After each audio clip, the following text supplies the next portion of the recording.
Mama be kamare ruok mar World Vision Kenya wuok e gwenge mag Magunga e kar chung'od bura ma Suba South bang' tieko chenro mopogore opogore mag dongruok ma gisebedo ka gitimo e alworano kuom higni 17 mar konyo e loko ngima oganda. World Vision ne odonjo Magunga e kar chung'od bura ma Suba South 2008 kama gisebedo ka gitayo chenro mag dongruok e gwenge mopogore opogore sekta mar pur kod pith, jolosom jopuonjre mawuok e familia ma ok nyal keyo pi maler ne jopiny, gedo mag skunde kod chopo e kinde chenro mamoko. Bang' higni 17 riwruogno koro bano piendene kendo wuok e alworano bang' kelo lokruok e ngima jopiny e gwenge mopogore opogore ma gisebedo ka gitiyoe.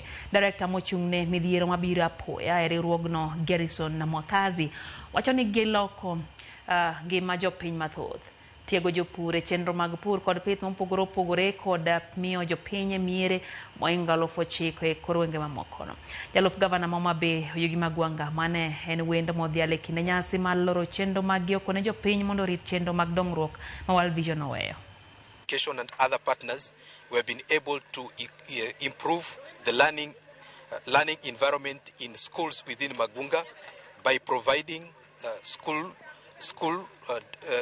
with desks. We have also supported secondary school students with school levies, and we have also built hygiene and sanitation facilities within the schools that we targeted within the program area. Kangato nyango makenam to goli e dho nyang ni mondi wuog oko podi chake wacho ni mondi doge dho nyang no jadi madwaro ni mondo doge dho nyang be nitie joma dwa doge dho nyang so akwayo gi muolo gi ng'uono ni warit uru gik momiwa. Suba wani wach pi ne problem maduong' mane pok wadwaro waneno Suba ka ndalo machon mokalo.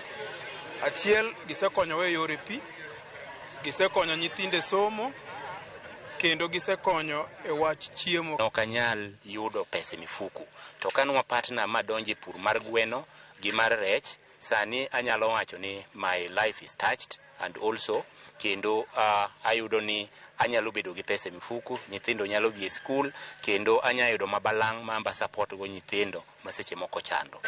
We were empowered kendo nomiwa training mopogore opogore e activities mang'eny magitimo e office gi.